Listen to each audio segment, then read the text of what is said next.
Salam sejahtera, selamat datang ke channel Fels Lifestyle. Terima kasih kerana terus setia dan terus bersama di dalam channel ini. Saudara-saudara, tuan-tuan dan puan-puan yang saya amat hormati, kepada yang baru di dalam channel ini, selamat datang saya ucapkan.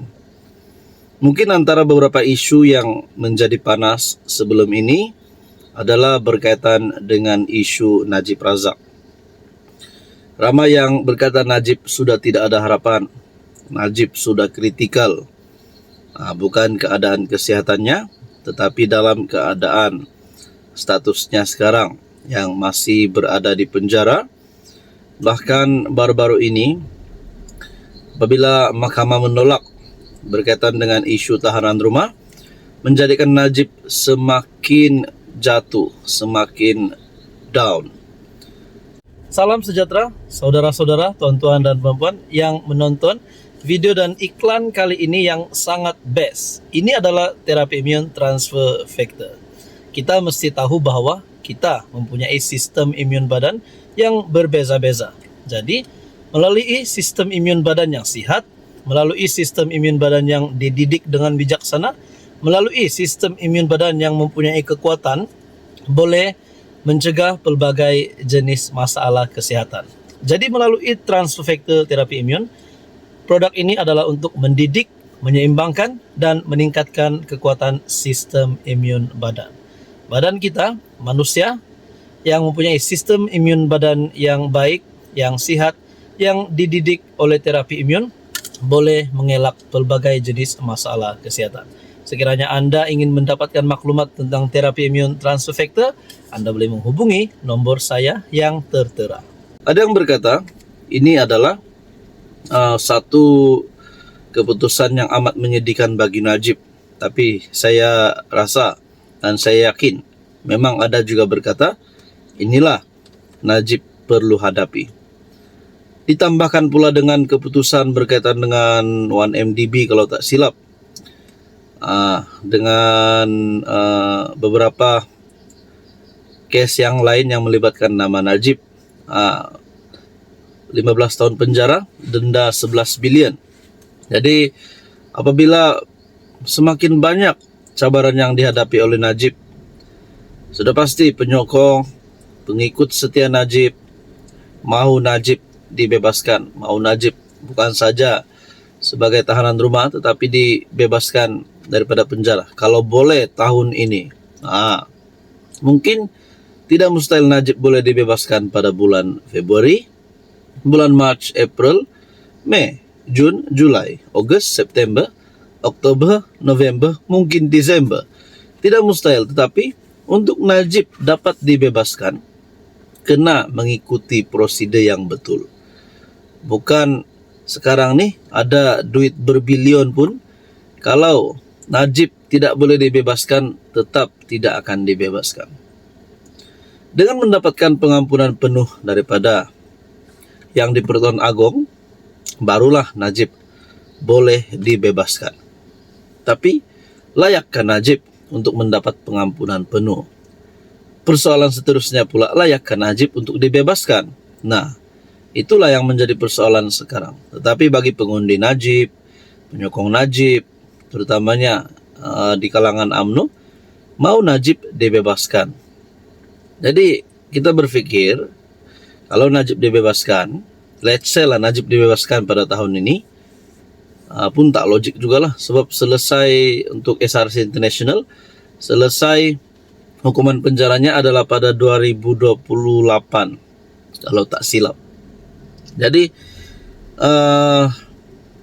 kalau Najib dibebaskan pun, adakah Najib masih mempunyai aura untuk menjadi pemimpin politik? Silap-silap kalau Najib dibebaskan, Najib boleh sekali lagi jadi Perdana Menteri, boleh jadi Presiden UMNO lagi. Jadi inilah menjadi persoalannya.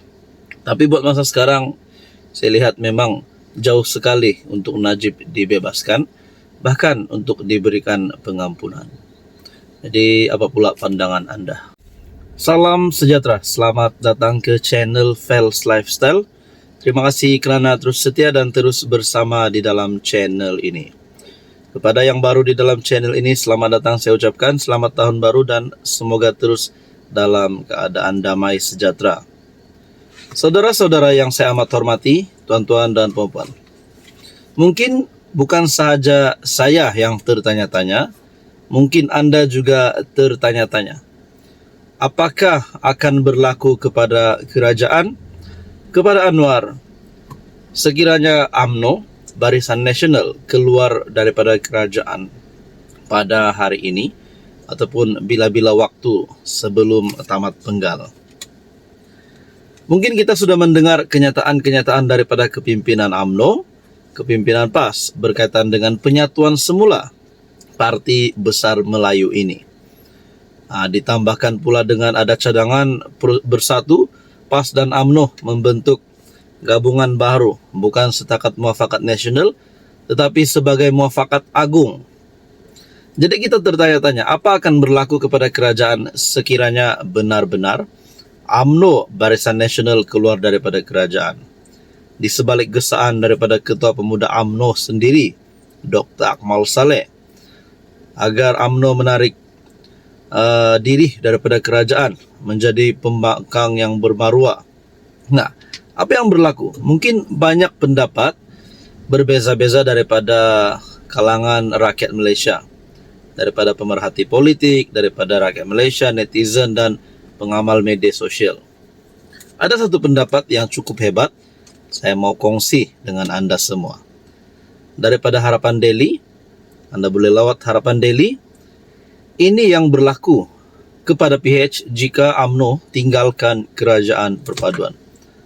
Mungkin kita tertanya-tanya, sekiranya UMNO BN keluar daripada kerajaan perpaduan, adakah parti-parti yang lain yang menyokong kerajaan juga akan mengikut langkah BN UMNO?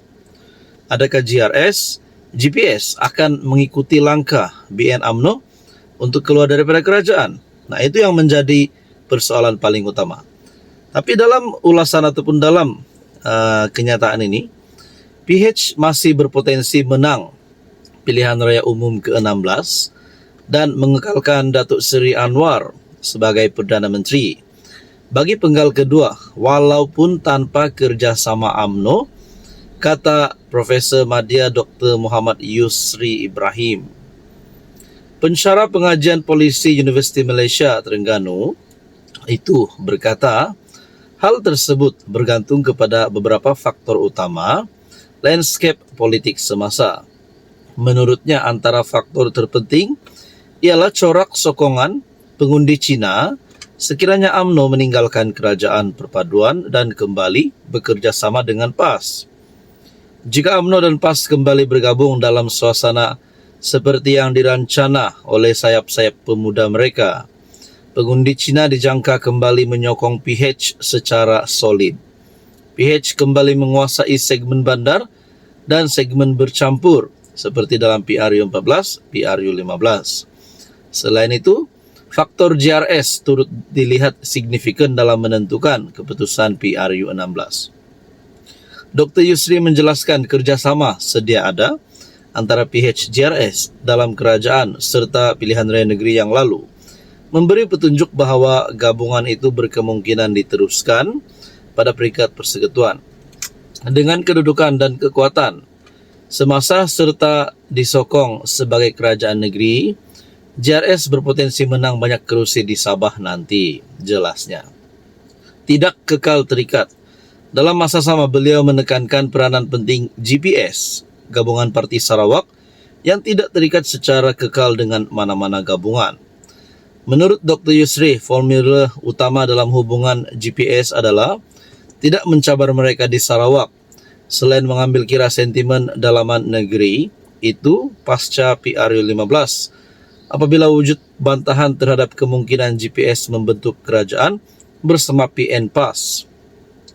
Beliau berpendapat jika PH mengekalkan prestasi PRU 15 atau hanya kehilangan beberapa kerusi, GRS meningkatkan kemenangan di Sabah, GPS mengekalkan dominasi di Sarawak, gabungan PH GRS GPS berupaya mencapai jumlah kerusi mencukupi membentuk kerajaan.